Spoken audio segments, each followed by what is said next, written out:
Hey everyone, welcome. Hello Riz, how are you? Yeah, going well, Tom. This is a very special live stream after uh, the almighty Tom himself has just returned. Almighty, I don't know about that, but yeah, no, it's nice to see you all, and you too, Riz, and thank you to our sponsors, Carloop, of course, joining us tonight, 25th of September, 2024. Yeah, hope you're all nice and warm wherever you are. It's certainly warm in Sydney tonight. But it's good to see you all after a week's absence, of course. Those of you who don't know, I was in China for the last, was it 7 days? Thanks to BYD, who invited me and a few others along for the trip to learn more about their cars and visit their factories and so on. So it was great. Yeah, Riz, how's things been back home in Australia? Well, Tom, things have been all right. A couple of things that I'll share with our audience a bit later on. I've been jet setting, not building my dreams like your very self, um, over in China. So we'll get to know a little bit more about that. But yeah, things have been all right. I think things are moving along. A fair few big price cuts and lots Mm. of buzz around EVs. I did note the huge price cut from one of our OEMs, of course. We'll chat about that maybe a bit later on tonight. But first of all, let's welcome our guests and our audience as usual. So let's say hello to Jeanette from Monto in Queensland. Hello there. Hello, Murray S from the Gold Coast. Hello, Strolling Sydney from a rainy Sydney. Is it raining outside? It was quite muggy tonight, so maybe it started raining. Hello, Richard. He says hello from a freshly chilly Melbourne. Had a chance to hang with John Edwards. I think he's driving his big truck around Australia, his EV truck, the Hyundai Mighty truck in Mill Park. Definitely on the home stretch for that expedition. What an effort, hey, Riz, driving around in an EV truck. Huge. Massive. I think we covered it a couple of weeks ago. So John's on his way, and Richard and some others went out to say hi to him here in Victoria on his merry way out west. Fantastic. Hello, Midge from Team Seal, Western Sydney. Hey, go Team Seal. Hello, Aaron, as well. Hello, Scott. Nice to see you. Looks like Jeanette's had a smash, I think. Yes, beautiful Atto 3 got smacked in the face by a Roo. Oh, that's terrible. Sorry to hear that, Jeanette. Hopefully you get your car fixed soon. Might be a good test for BYD's parts, how much they have in stock for us, for those who need it. Hello, Scotty from a miserable, rainy Melbourne as well. Hello, Justin Hong. Nice to see you. Hello, Jim from Northern Tassie. And who else we got here? We've got hello, John and Fiona from a damp Katoomba. Scott asks, will Tom be jet lagged? Well, those of you follow my Instagram and Facebook and LinkedIn and X, whatever, you know that BYD put me up in business class in Cathay up the front of the plane. So, you know what? I hate to say it, but it sucks the way the other half live because it's really comfortable and I'm not jet lagged because it was really quite a nice ride back home. So, thanks for the concern anyway, Scott. Much appreciated. Hello, Jess. Yes, he's referring to my latest Sea Line 7 video. Now, to be fair, look, I'm in my defense. Okay, that was the very first run of the day in the Sea Line 7, and I obviously don't drive left-hand drive vehicles that often, so I was veering too much to the right, smacked a few cones down the side, but I did post my best runs in all the cars, so yeah, make sure you watch those bloopers too. Hello, Paul. Nice to see you. Richard asked, did you smuggle a cyan terracotta head home with you? Yeah, no, definitely not. If I did, I would not be here chatting to you. I would probably still be in China. Just saying. Hello, Grandpa. Nice to see you. Yes, thank you very much. It was had a lot of fun in China for sure. Hello, Oscreamer. Hello, Scotty. Yes. Hello, Peter from a damp Canberra. Fantastic. All right. Nice to see you all. So, what we're going to do tonight, actually, as a different way of doing things, because I'm, haven't really prepared that much, given I've been out of the country and I'm a bit out of the loop with what's happening in the EV world at the moment, because I've been just living, breathing BYD for the last few days. What Riz is going to do tonight is actually ask me questions on the trip. Now, you kind of had a skeleton of the journey if you follow me on social media. You've seen a couple of the videos now, potentially. I've released the BYD Shark 6 PHEV drive and also the Sea Line 7 BEV drive as well on the test track, and a couple of other little cars like the Fengcheng Bao 5 and the Denza Z9. and we saw the U8 in action as well. So Riz is going to ask me some questions on how my trip went, and then please join in as well in the live chat. If you've got any questions, we'll put them up as well. So Riz, go ahead. What do you want to know? Now, Tom, I think the roles are reversed, but I've come prepared. I've got a BYD little cup here that I'll be taking shots of every question that I get to ask. Okay, And I've good. also got a BYD battery box, which looks something Ooh. like this. Oh, how And it's cute. basically their storage stuff. Um, so I've got my chains, all my bling bling ready to ask some serious questions. Yeah, hectic. So, Tom, I guess the most important question: did you get a chance to build your dreams when you were over there?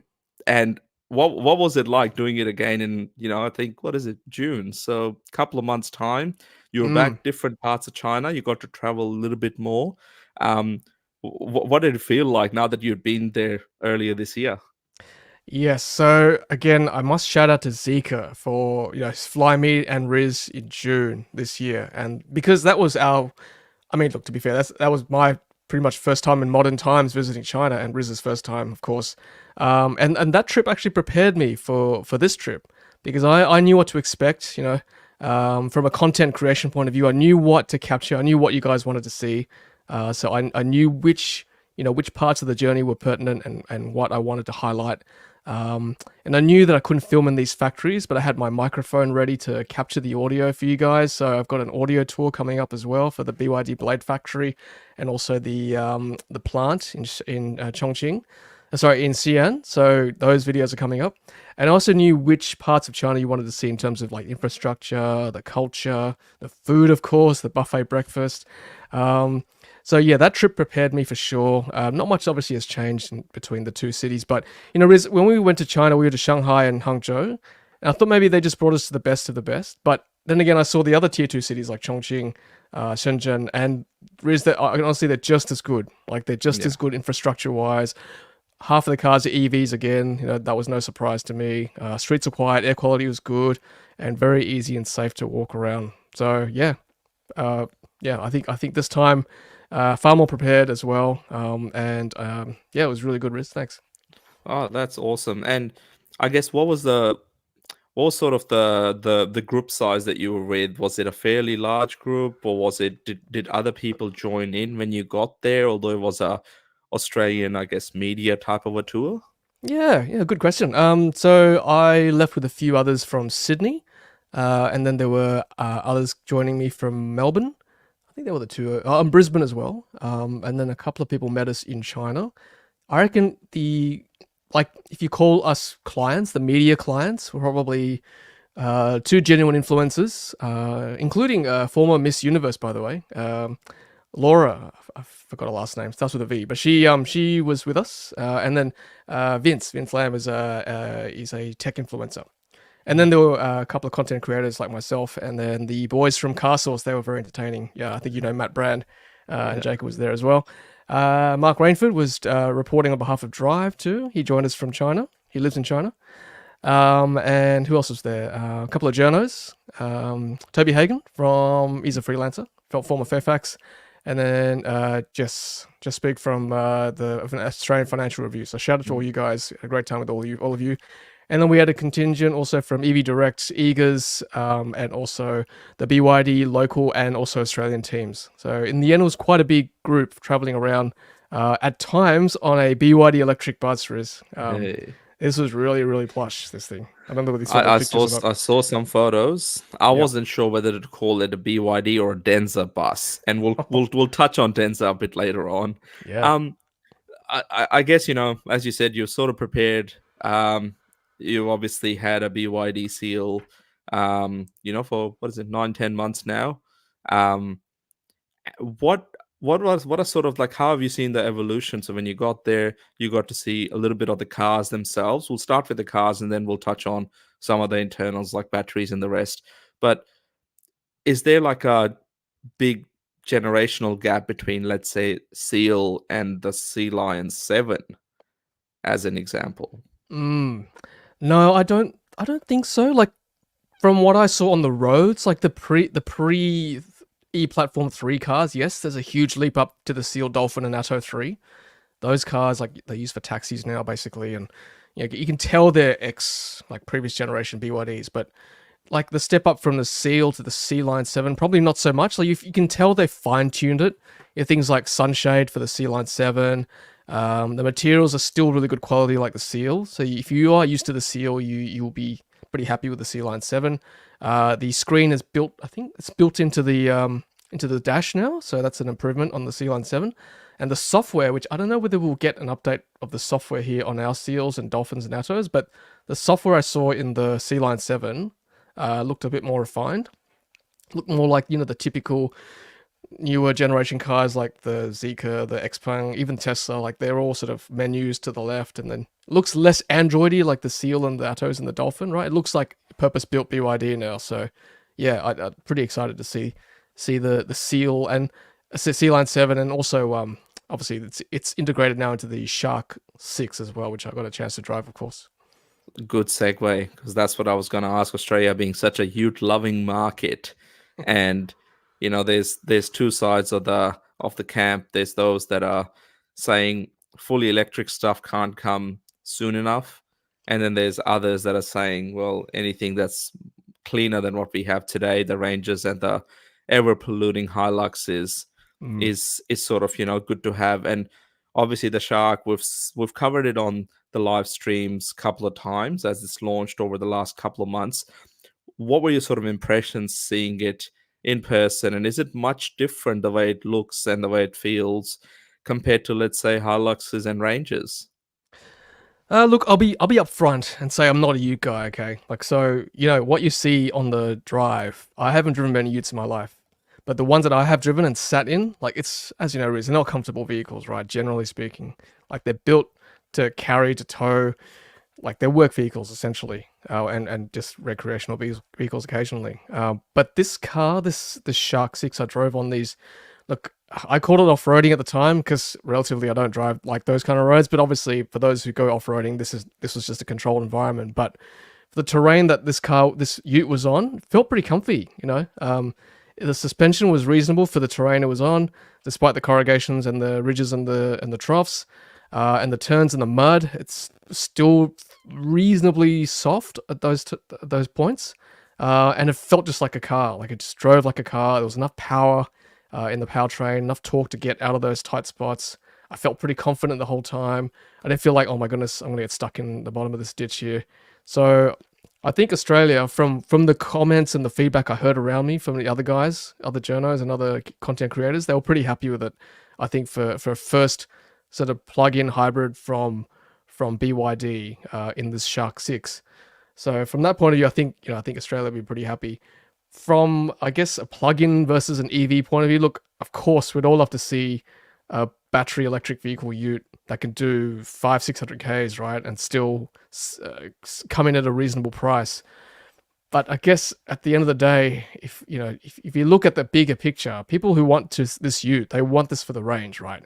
I'm not just saying this because I'm just spouting their marketing, but if you think about it, it's true. Like if you want to go off-road, if you want the range, we don't have that kind of infrastructure yet, Riz. I think you know that best in those kind of areas, in the remote areas. So I think until that comes, this is probably a reasonable stopgap.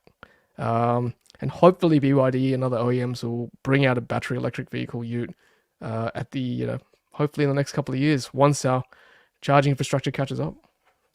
Oh, I mean, a couple of good points there, Tom. One being around the charging infrastructure itself, but also sort of, we've had a bit of a glimpse into electric utes. You remember, Tom, I think it was close to the end of 2022 Mm. when we went down to Southern Highlands and we got to drive the LDV ET60 when it came out. And it was very bouncy. Obviously, not many have sold since, apart from Mm. compliance vehicles for some larger organizations. Um, we also got to do a bit of four-wheel driving, or some may call it four-wheel driving, in someone's private four-wheel drive track in an ice Mm. um, ute back then because they were also launching the LDV T60 Max, and I'd never been, and I think you hadn't seen that type of terrain or driven on it, which was Mm. pretty sharp, pretty tight. Um, there was, there's such a huge market for those people that are buying those ice utes today, and it will probably remain that way until there is some compelling stuff. I guess with the BYD Shark 6, we're seeing it looks like one of those utes which would tough enough that a tradie may consider it, or others that buy these recreational or work vehicles may consider it. Um, I think that with your experience in the pure sort of EV mode, do you feel that it sort of hits the mark? Like, is there a enough of a compromise there where tradies could potentially use it, or people could use it for the daily commute if they charge it and don't have to rely on the combustion bit as much? Yeah, that's right. Before I answer that, Riz, I just want to thank Grandpa for the $5 as a thanks for the content that we bring. So thanks, Grandpa. That's very much appreciated. Great question. Now, just as an anecdote, I just bumped into a colleague today at work who owns a Sea Lion 6, obviously not the Shark 6 yet, but Sea Lion 6, which is also a plug-in hybrid, runs on the DM powertrain, dual mode intelligent powertrain. And he says he got the car back in August. So, like, we're talking 6 to 8 weeks ago, early August. He's not fueled up once, so which means he's using this car properly. He's recharging his Sea Lion 6 every night, and he's not. You showed me the app. In fact, it's dropped to petrol range is down to like 70% of petrol. But he's charging his hybrid properly every night, the way it should be, rather than some people just using the fuel to top up the battery, which is not as efficient, right? As we know. So if people can follow my colleague's example and charge their Shark 6 or Sea Lion 6 or whatever DM train comes out next, the way it's intended to be, the way BYD wants us to, then I think, you can, look, I hate to say this, but, you can use that as in pure EV mode the whole time and count that as an EV. If you need the extra range, unfortunately, you can use the petrol. But Riz, I think if a tradie doesn't do more than, say, 60 kilometers a day, because when the DM powertrain drops to 25% of the EV range, then it'll start the petrol will start generating for the battery, or you can run it in parallel. They tell us parallel and battery. So if a tradie does that 60 k's a day, goes home every night, plugs it in, has that full 85 kilometers to go again every day, then I think it's probably a reasonable compromise for now until, like I said, we can get those reasonably priced, decent, fully electric utes in the market one day. Hmm. And I think, one of the things that's holding that, the development of such vehicles is the fact that in China, there's not a big ute market. No. So that's what sort of, if there was a big ute market there, then we would see a whole lot more options. So yeah, I think that's a very good sort of comparison, Tom, when it comes to, you know, it is tough loving EVs and Yeah. been doing what we've been doing for a while now. But then again, we've also seen the success or the lack of with what we have had in terms of electric offerings when it comes to utility vehicles. Mm. Um, I guess shifting gears a bit more, and there were a couple of off-roading vehicles you got to drive, Mm. and until about 12 months ago, I didn't think that there was a big off-roading market in China, and we're probably not going to see many electric options, but there seems to be quite a few over there. What Mm. were your sort of experiences with those vehicles? Yeah, so let me just go back quickly on the point of the Ute again. So you're right. There's no Ute market really. So the BYD admitted to us during the workshops that this car, this six, has been actually tested in Australia. As we've seen the spottings here. They've had it for the last 6 months, testing all sorts of terrain. Now I know I've had some comments on my videos saying, "Well, this is not off-roading. This is soft-roading," which is fine. Like obviously, this is for content. This is for promotion, right?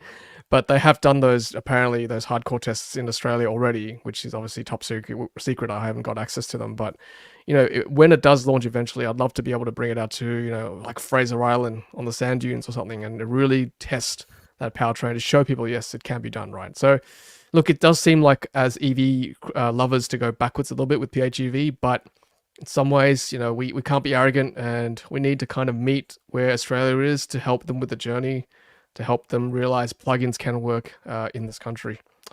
So your question about those other cars, yeah, so they were fun. The Fengchong Bao 5 and the Yangwang U8. So the Denza brand and the Yangwang brand, as you know, is kind of more the luxury type brands of the arms of BYD. I think the Fengchong Bao is actually going to come under Denza as well eventually. Mm. So unfortunately, I didn't actually get to sit in those cars. I was sort of crafting my social media posts. They didn't give us that much time in that area. But from the comments I heard from the other people, they said that the Fengchong Bao 5 particularly was very comfy. It was like almost riding on pillows with the suspension like actively dampening every time it went up those roads that you saw in the Shark 6. And the U8 was pretty good as well. So like they would probably sit in what, like, is it like a Land Cruiser, a Prado kind of big 4x4 SUVs? So yeah, if they bring them to Australia, which I mean, I think it's not a secret that they probably will bring the Denza brand eventually. Whether they keep it under BYD or like introduce a new brand called Denza, I don't know. I don't have info on that. But yeah, I think they could certainly compete in that space for sure. Yeah, and it's a luxury offering. It's more premium than BYD, which is supposed to be more mass market. Denza has relaunched, well, have launched in right-hand drive markets like Hong Kong. So it's likely that we're also going to be seeing it potentially early next year, or into the future. So yeah, I think you got a bit of a sneak peek, Tom, into sort of the vehicles and the lineup and some of the stuff obviously we've covered on the live streams already. um Looking at the technology, I guess that was one of the key things. And BYD globally, if you look at their social media posts and things like that, they're always talking about technologically driven type of company, focused on battery tech but also just technology within vehicles. Mm. Did you get a feel of that when you were there and getting to see these factories and headquarters and plants and talking to people? Is that what sort of vibes did you get? Yeah. Before I answer that, I just want to thank everyone for your comments and questions. Keep them coming because we will get to them eventually once we finish our discussion here. So don't worry, we'll get to them. So yeah, look, I thought with our tour they would just be quite didactic and just tell us all the info, but look, to be frank with you, they were actually quite opening and engaging. We had a lot of casual chats with the BYD HQ people, all the way from Mr. Liu, who's the head of sales for Asia Pacific. He felt like the big dog when he talked to us at the end of the trip. All the way to Mr. Wing Yu, who's the head of the Australia New Zealand branch of BYD. Like, he was very candid. Over conversations over dinner on the bus, we chatted a lot, and also with I chatted with the guys from EV Direct and also Eagers as well, who's the dealership arm, of course, of distribution here in Australia. So through all those channels, we learned a lot about the brand itself. Those of you who follow BYD will know that it started off as a battery OEM producer for Motorola and Nokia. That's how they sort of started. What was it? I think 20 years ago. And then over time, they moved to electric vehicles because obviously they saw the future being EVs. And then, we learned about the different cars that came to market, and then the Blade battery development at the Blade battery plant in Chongqing. Obviously, I couldn't film, but we got to see actually quite intricate detail of how the Blade battery is constructed. The tour guide was great. She told us how different compounds for the anode and the cathode, what elements are used, how it's put together, how it's welded. We saw the nail penetration test as well, which I will put up on my video later on. And then at the plant, we actually saw how the cars are put together, and how much safety is introduced afterward. They've got a 99% quality pass rate each day. I saw that on the big monitors up there. And it's a huge scale. We saw one factory, just the factory that makes the Song Plus, which is the C Line 6 equivalent, and also the U8 Yangwang U8. That plant alone employs 100,000 people in Xi'an. Like, those numbers are insane. That's like one plant, and that plant can generate 23 lines of cars every day, depending on what orders come through, including the BYD Seagull. And I made sure to snap pictures of and video of the seagull for you guys. I know you want to see more seagulls, which I certainly did on the trip. Oh, that's awesome, Tom. I mean, that's pretty important just to see the scale of it, right? I think globally BYD has just over 900,000 employees now. Mm, Last time I checked, nearly 200,000 of them worked in research and development, and obviously they've got the manufacturing operations and the scale they've got in China. I think they're trying to replicate in many other parts of the world with opening plants in Thailand recently. They've mm, got stuff planned in Hungary. They've got stuff planned Mexico. Mm, Turkey, Mexico. yep. So it's the global expansion is coming. They've got their own roll on roll off ships that are Mm. starting to come online, and that vertical integration that Tesla is so well known for. I think BYD is doing a pretty good job at it. um I did ask Mr. Liu one question about charging infrastructure, whether they're interested in doing what Tesla does, essentially. And unfortunately, bluntly said no. No, they're concentrating on vehicles for now, which is a shame. mm. But yeah, at least he was honest with us. Yeah, I think that's uh, what Tesla's tried to do, and the market that they've created in the West and obviously in China now as well. It's Mm, it's quite remarkable, and some Chinese brands are doing a good job at it. Others are focused on bringing out new products, and obviously BYD's lineup is quite extensive. Not only the passenger vehicles, but their light commercial vans, their trucks, their buses, their uh, I guess other equipment that doesn't always make it onto the road. mm. So that's pretty cool. And yeah, you touched on the seagull. When you were on the road, whether it was in the BYD electric bus, and this is the second, I guess, the second main time around in China. Mm. Did you see many in cities like Shenzhen, where BYD is based? Did you see many BYD products or seagulls? Yeah, as you know from our last trip, these cities, especially the tier two cities, which have the like specific factories for the OEMs, like obviously Hangzhou and Ningbo were like more Geely Zeekr based. So we saw a lot of Zeekrs on the road. So Shenzhen, Chongqing, and Xi'an, they're obviously BYD towns or cities. When I say towns, like we're talking 30 million for like Chongqing, which is the tier two city. So yeah, we saw a lot of BYDs of all different generations. The older ones, the pre-Seal, pre-Atto 3 vehicles. Obviously, the Song Plus is what the sort of Dynasty series in China, as opposed to our Exports Ocean series. Didn't see that many seagulls, to be honest with you. That's why I was on the lookout. I was expecting a lot more in cities like Shenzhen and Xi'an, but not really. No, like their car demographic is actually very similar to ours overall. They all love their sedans and sort of small to medium sized SUV. Obviously, not as many utes, but in that sort of passenger segment, that's it's quite similar to Australia. Um, I did, yeah. Every time I saw a seagull, I tried to video, of course. Yeah, but like, as I said, 50% of the cars there are green plates, which are EVs. And I think the BYD somehow managed to get their plug-in hybrid DM cars as green plates as well. Because like, yeah. Whereas if it's just a general hybrid, I don't think they count as green plates previously, Okay, which is that's interesting. quite interesting, and that would have Mm, pushed, I guess, their sales up. And their sales wise, they're doing quite well in China with so many models and new brands every 6 to 12 months. So that's been quite interesting. Did you see much of a step up between, I guess, standard BYD vehicles like Sea Lion 7 versus the Denza D9, like in mm. terms of the premiumness and the quality, or the quietness of the cabin? Did you see, was there much sort of difference there between the two, Tom? I'm just trying to think of my experience on the track there with the Sea Lion 7 and the Denza D9. Like, sorry, Z9. The Denza Z9 definitely is a step up.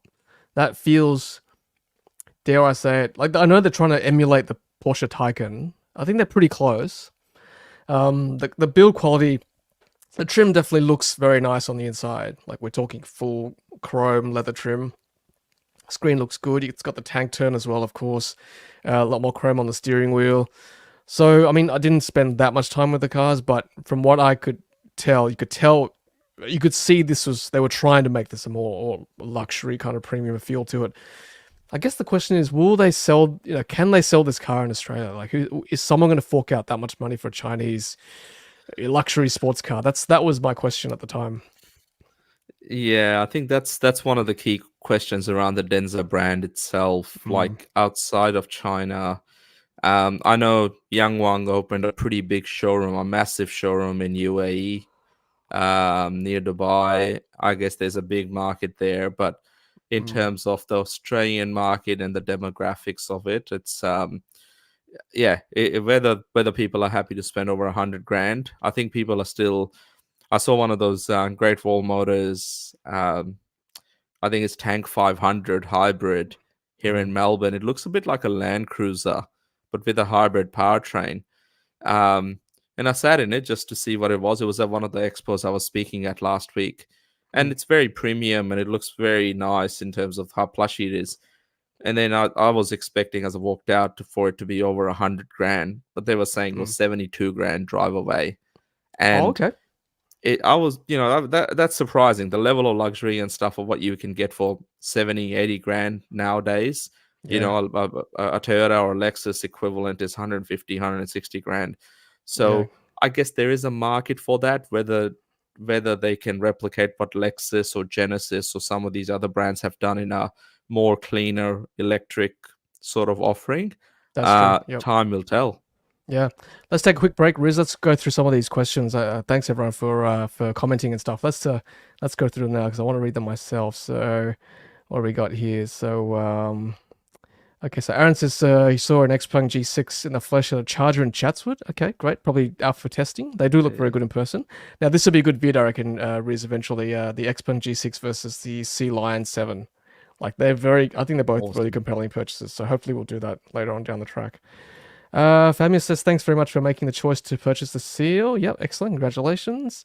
Is the Denza coming? Look, I think I already said it's probably coming, but the question is in what form? Justin's jealous. Good. Of my trip. Yep, all those models come to Australia. Yep, I think so. Yes, and watch my video because yes, Richard says Tom's Mandarin is good enough now to get the Denza Z9 to understand him. So there's a voice activated feature where you can shut the door, but because it's a Chinese car at the moment, I had to whip out my very basic Mandarin to get the door to shut. So luckily that those cars managed to understand me. Riz ask Tom how many kilos he put on. Nope. That's for me to know, for you guys to find out. I think I look alright, don't I? Oh. Hey Tom, you look. Hey Jez, that's what I asked before we started the live stream, and I said I Oh, just couldn't believe how Tom is able to do that, visit Jenny Craig, and rock up on the live stream all on the same day. It's amazing, Tom. You're yeah. you're a legend. Now I went for a morning walk every day, or at least some sort of exercise, because you have to. Like those buffets are like insane. Like seriously, next level buffets. Um, I know that feeling, seeing awesome stuff and not being able to share it. Yeah, that's right. With those factories, correct. Do you see a place for the hybrid? Yep, we talked about that. The Shark 6, that's correct. Yes. So yes, there's issues about the US, I think, not allowing Chinese software as well in cars. So we might touch on that a bit later on. That we did pose a question to Mr. Liu actually, and for now he sort of shrugged it off. But I think time will tell Riz whether that will affect sales from BYD or other Chinese manufacturers. I think just quickly on that point, I see what they're doing in what the Chinese manufacturers have been doing between January and end of August.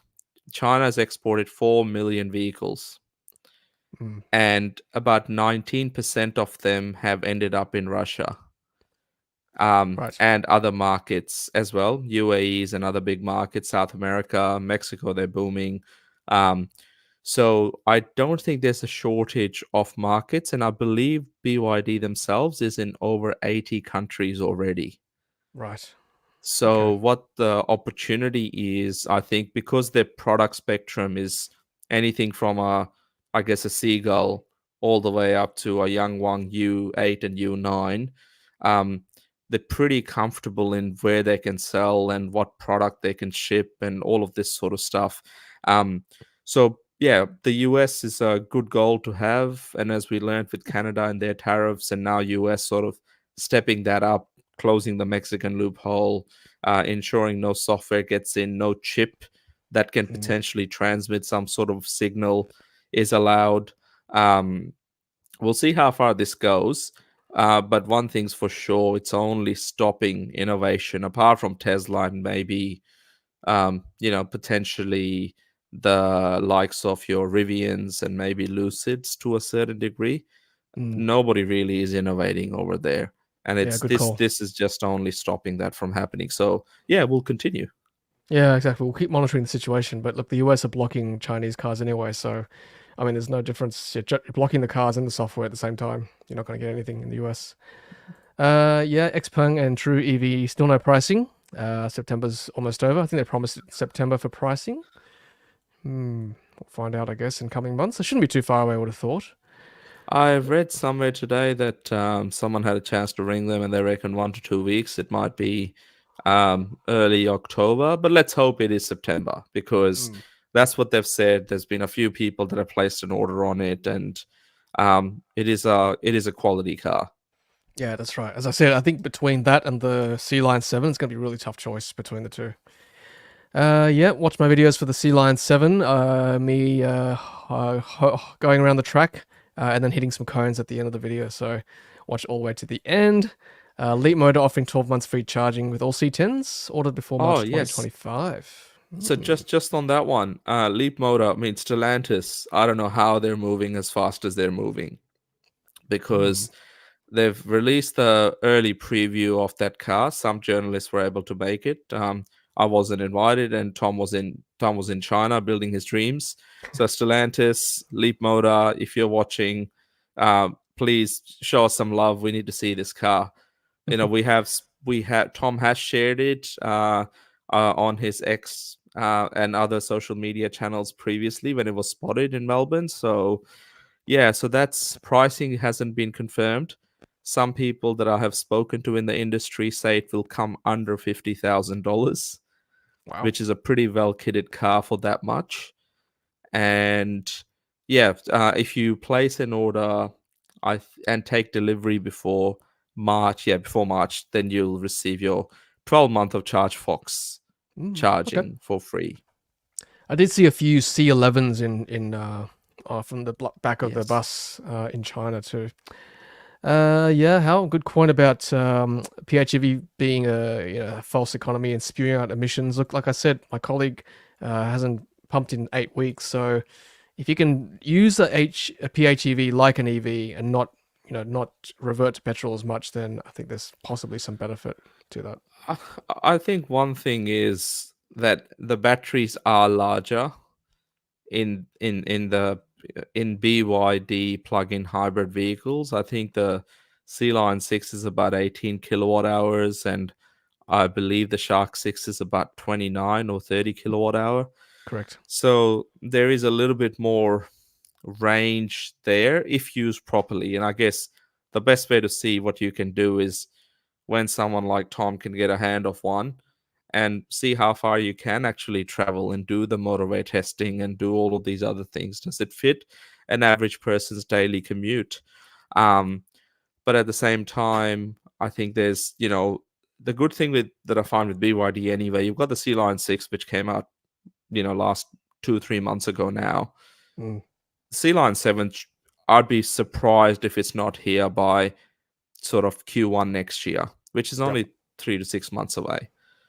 Yep. Because otherwise there'll be plenty of other options in the market, like the Xpeng G6, that is out there for people to choose from that want to make sure they get a fully electric vehicle. So there is the plugins, but there is electric vehicles to follow, and hopefully the same thing happens for the Shark.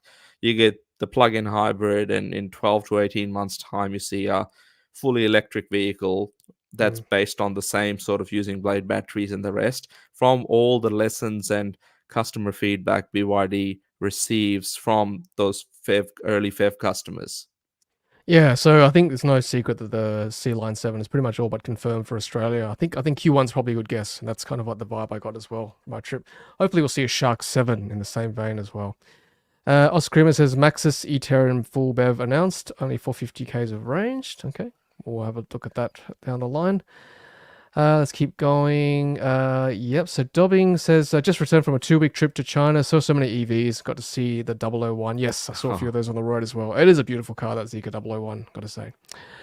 What's the price of the Shark? Not announced just yet. They're doing a full launch in a couple of weeks, I believe, in Australia. It's yes, as Riz said, the battery of the Shark is 30 kilowatt hours, or 29 kilowatt hours. Is pretty good actually, I must say. So you can get away with just on pure EV mode, I reckon, in the city. Well, as a comparison, I think, like I mentioned earlier, Ford has launched their Ranger plug-in Mm, hybrid.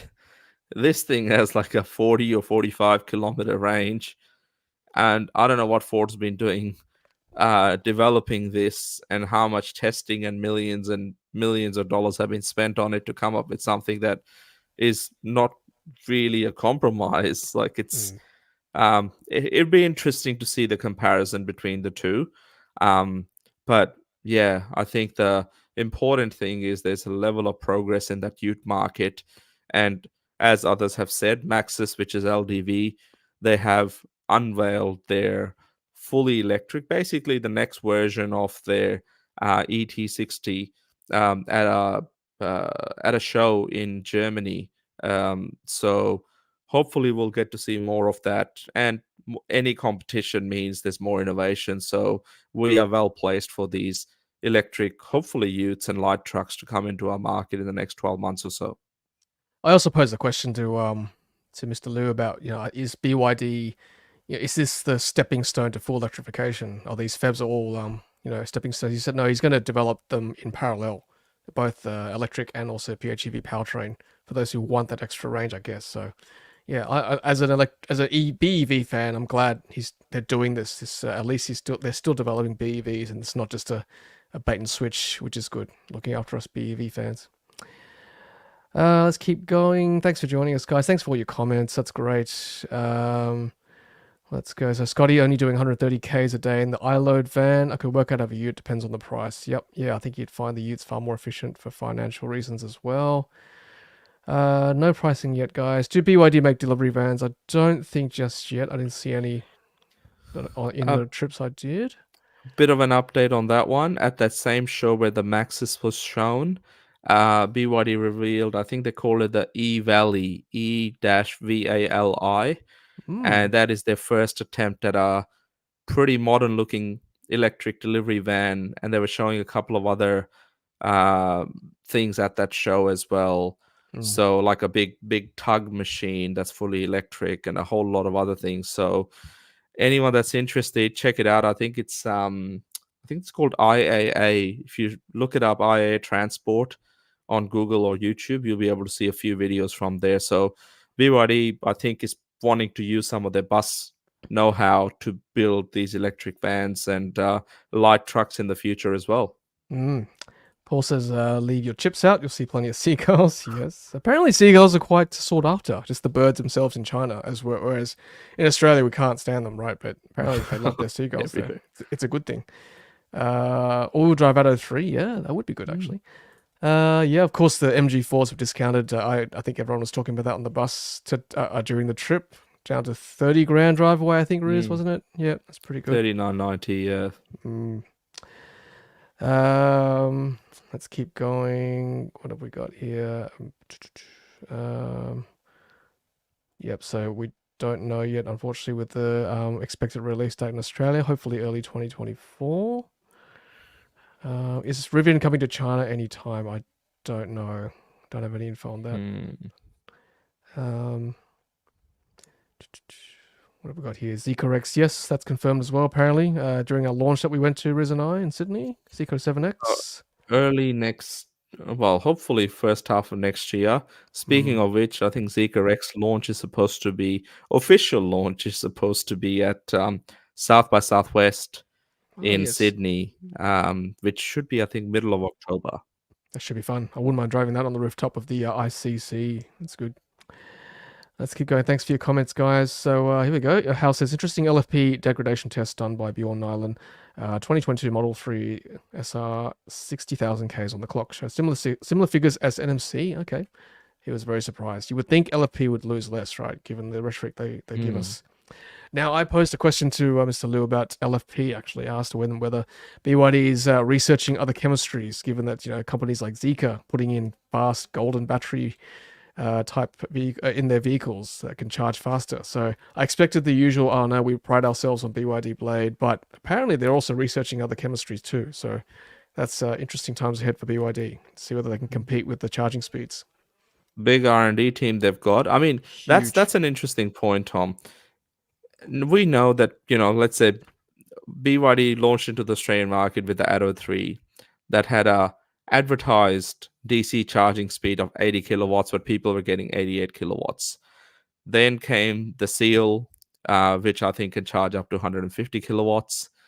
Now the Sea Lion 7, technically, from what I've heard, can charge up to 240 kilowatts, but I think the speed I've seen on some videos is 180, 190, which is still a pretty Still pretty good. reasonable step up. Mm. That progress is quite big given they're technically using the same type of batteries that they had been using. So I guess they are working on some stuff. There's nearly 200,000 R&D people. Well, I mean, my seal is actually 800 volts as well, but it just gets throttled, probably due to heat issues. If you charge a seal at like an older style 350 kilowatt tritium charger, you'll see it caps out at 500 volts on the screen. So it must be a heat thing, because yeah, as you said, Riz, the newer cars like the Sea Line 7 has the confirmed 800 volts that can charge quicker. Someone said, yeah, so Justin says, I think it's crazy that BYD haven't released the Sea Line 7 as they would be losing sales to Xpeng G6, which is pretty much here. So it's all but confirmed. I think they're just waiting to I, release the launch that. so word on the streets, the BYD streets that I'm on, Yeah, is so hot. that they're supposed. So that was supposed to be out, as in, it was supposed to be out this year. But the way things have worked out with the shark, I think that's the focus for this last quarter of the year, to get the shark out, be a bit ahead in the Ute market, and then get the Sea Lion 7 into the market early in the new year. Mm. So I guess a bit of shuffling, but hopefully we'll get to see it. But yeah, let's see if they lose many potential customers to the Xpeng G6, which is, if you read social media, there's a lot of people comparing the two cars, Mm. and they're basically saying whoever announces the price first, that's what they're going for. Yeah, it's great. Good for us consumers having or three in the Model Y. I guess three really good cars in that segment, that sort of mid-size SUV. Thank you, Chatot, as a new member, much appreciated. Thank you very much. And yeah, strolling Sydney, BYD has buses here, which of course they have at the Emu car park P7 in Sydney. They use electric buses. We also use BYD electric buses for some of the airport tarmac shuttles between the terminal and the planes. They were all BYD buses, and a lot of the airports had EV chargers on the tarmac actually. So they must use a lot of EVs to shuttle things around tarmacs, which is great. In Hong Kong, in Xi'an, in Chongqing. And of course, the BYD bus you guys saw in my social media posts, like that was the best bus by far. It was so comfortable. When it idled, like it was nothing. It was just the air conditioning, like cooling system, but no diesel hum, no fumes, Wow. and by far the best bus that we sat on. Totally where was it? In Shenzhen. Yeah, it was fantastic.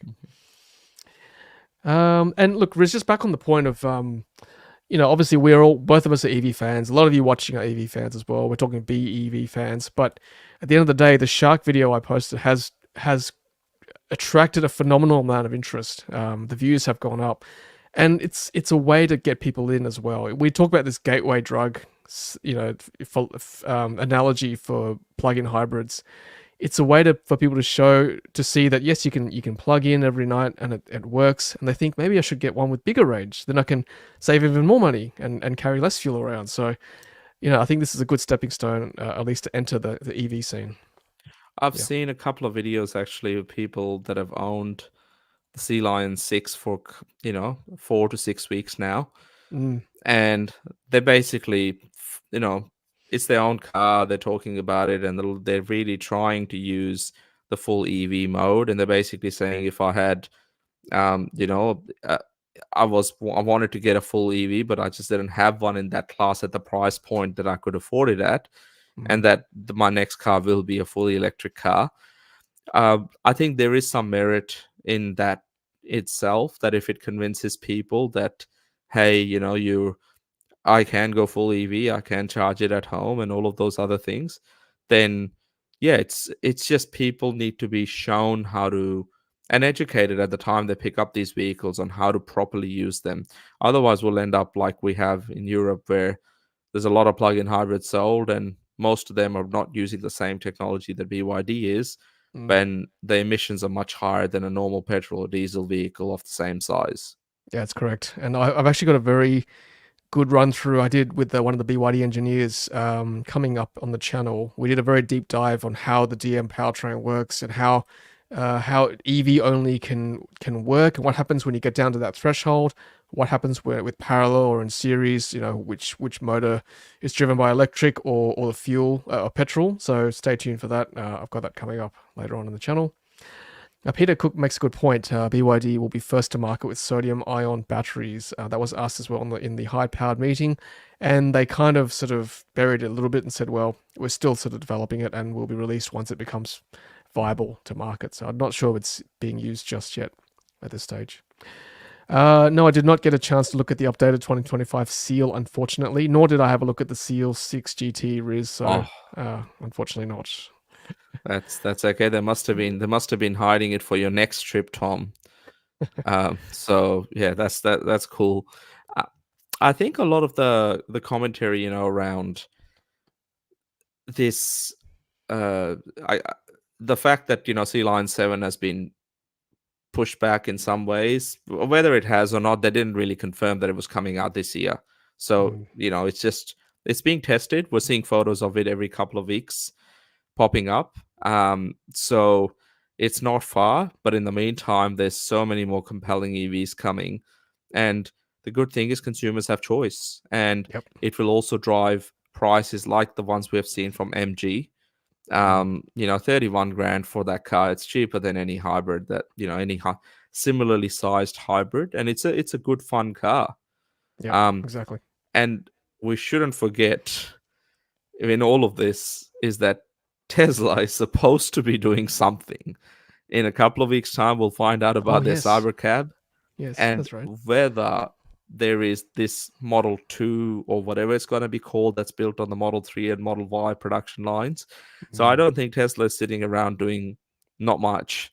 So there's a whole lot of more affordable products coming that are, really going to be a bit of a game changer.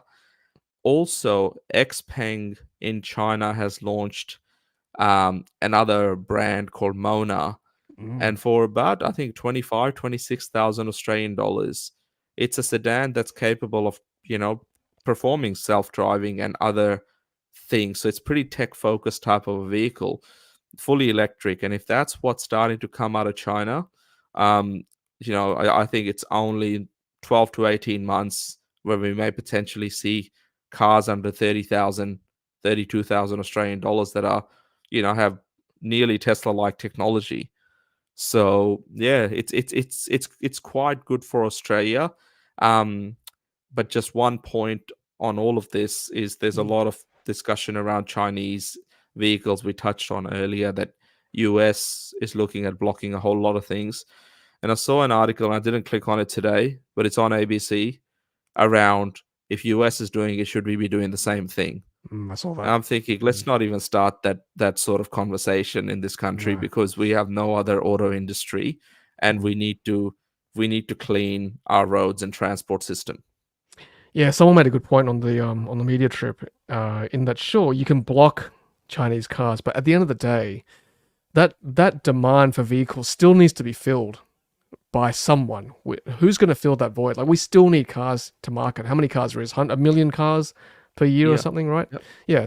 So we that needs to be filled, right? Holden's not here. Ford's not here. Europeans don't provide that affordable vehicles anymore. Certainly not the Americans. So who do we look at? The Chinese, the Koreans, the Chinese. Like, that needs to come from Asia, and the Chinese are now providing the cheapest cars to market. That's reality, unfortunately. And Korea obviously has their chance. I actually also heard another little bit of maybe Ludicrous Feed first.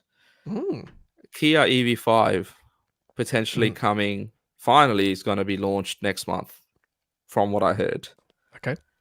And the other bit is Kia EV3.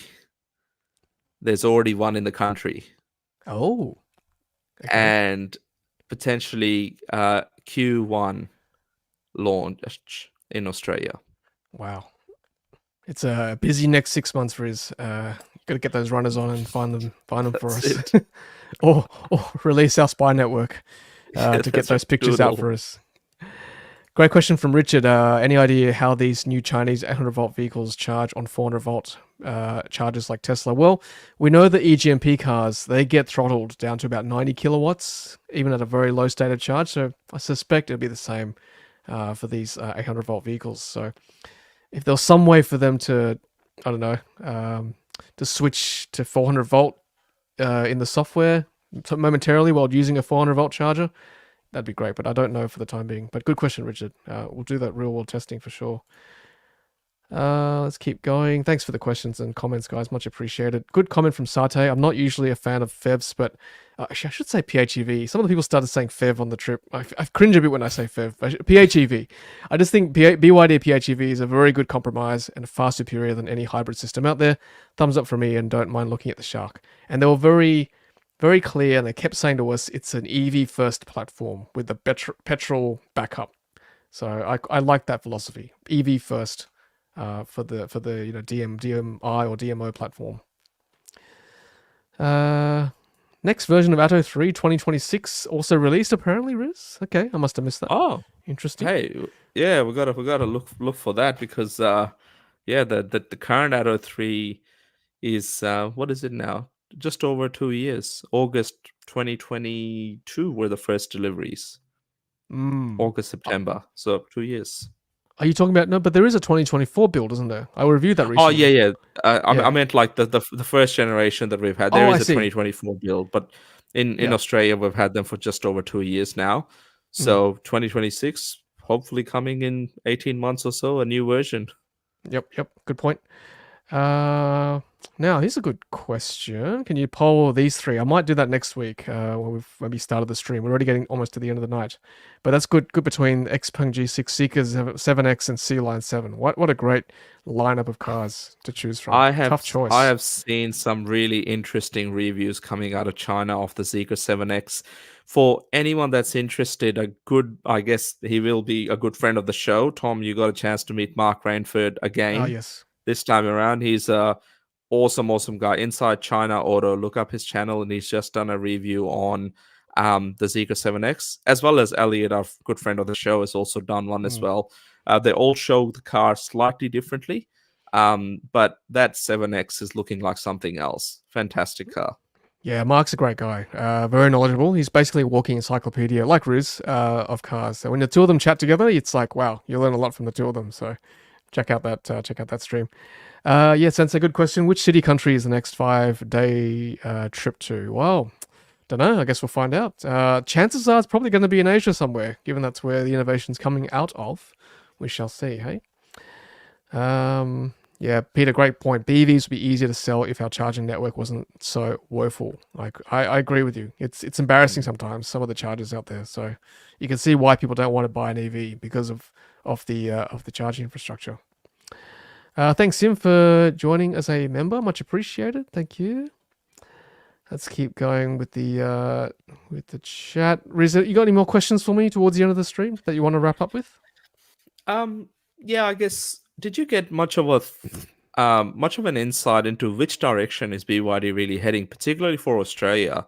Because Mm. they've been in the market for just over two years for deliveries and maybe 2.5 years.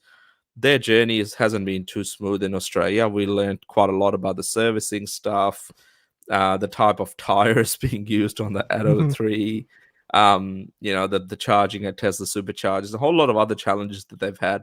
But did they give an indication of what they think of the Australian market and what are we likely to get in the coming 12 to 18 months?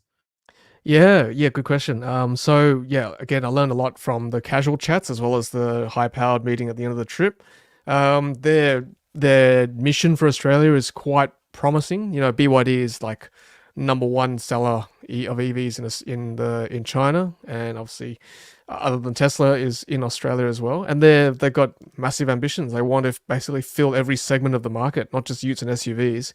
We're talking small cars. We're talking sedans. We're talking bigger. You know, Yangwang U8 kind of bigger 4x4s. So they do want to fill every segment. They want to fill it with PHEVs. They want to fill it with BEVs, and they want BYD to be number one in Australia. They made that quite clear. So there you go, Tesla. The gauntlet has been thrown down, and they've got a huge team backing them, not just in Australia, but in China as well, to help with that mission. They see Australia as a very important market for sure.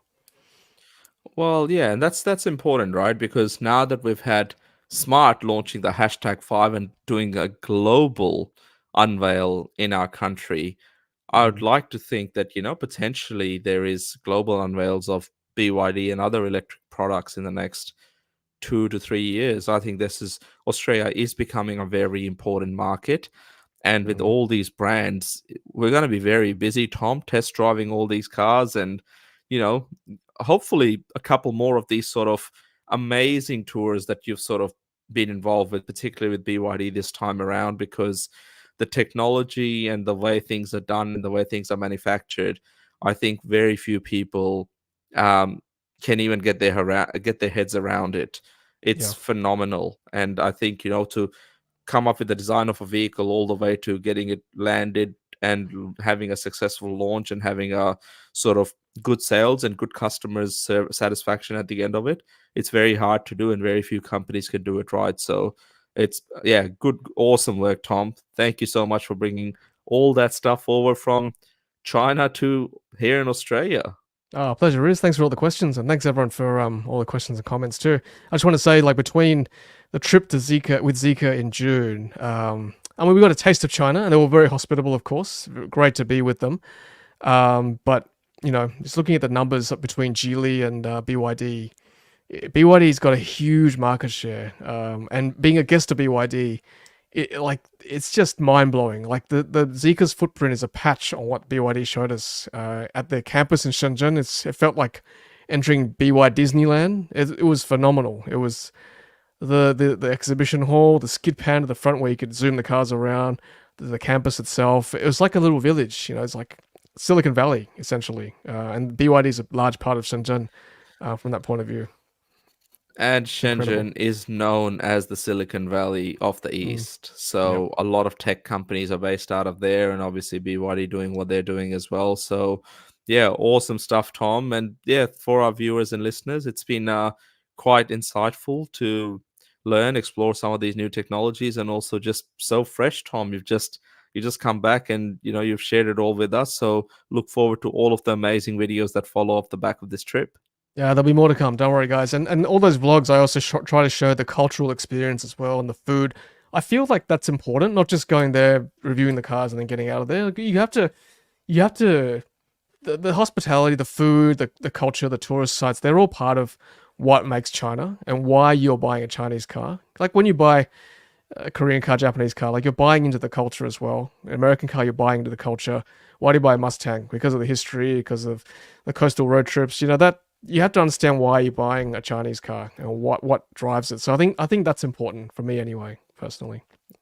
Well, that's right. I mean, that's why I had dreams of buying an Escalade because I wanted to be a rapper once upon a time. But since then, I've turned into looking at Cybertrucks and other things. But no, BYD, I think, has learned quite a lot quite quickly when it comes to even Australian consumers. We were pretty vocal about the build your dreams on the back of cars, and it doesn't happen anymore. Um, Hopefully, even with the naming conventions of some of their models, the 6 and the 7, if they can explain that to us, and Yeah. um, any other aquatic creatures that are coming up. But, What it's good to see. my guess was that it's called the Shark Six because it's a bit like WD-40. It's the 40th formula they got right. Maybe the Shark Six is like the sixth best and the one they're going to release to market, right? Or form S26, like the baby formula. The 26th one is the one they got right in the end. So yeah, thanks everyone. It's great questions. Like honestly, thank you. I wasn't sure what to say to you guys because I could talk all night, but good to see Riz with the questions, you guys with the questions and the comments. Justin, I didn't ride the monorail, but we did see it in action. It was rolling around the campus in Xi'an, the shuttle, they call it the Sky Shuttle. That was really cool.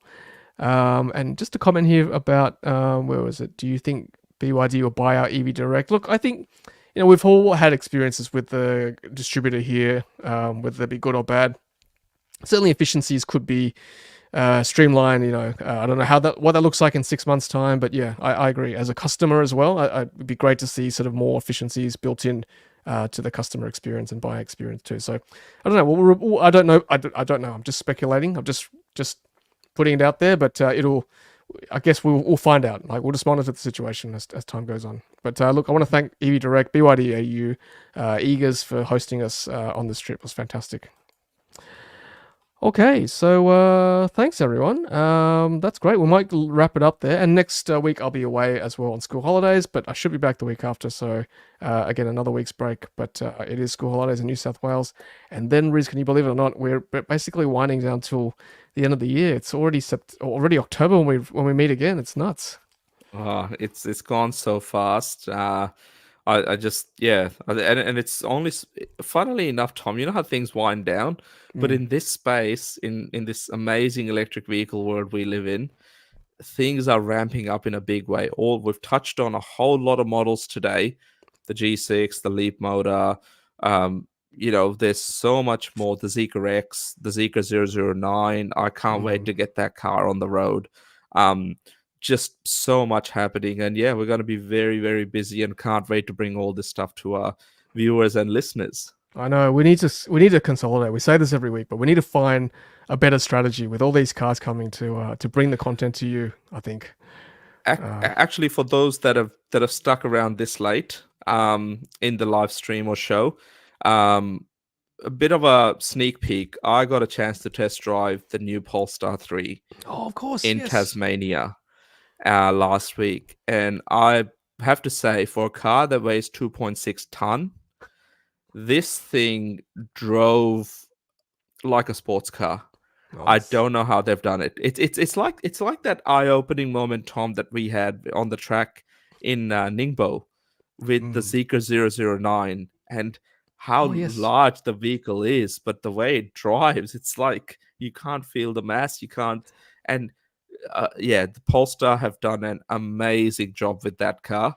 Obviously, you've got to have the money to buy it, because it starts at 118,000 plus on-roads, because they've just announced a single motor version. But when I drove it last week, they had a dual motor and a dual motor performance. Both of them, they start at starting price 132,000, so close to 150 grand drive away. But there's plenty of people that buy ICE vehicles from Mercedes, BMW, and others, and the way this thing drives, and how quiet it is, and how comfortable it is, and how sustainably sourced a lot of the materials are, and the way it looks, Polestar have done an amazing job. So can't wait for you, Tom, to review it in the coming weeks and months. But yeah, we're going to be very busy leading up to Christmas.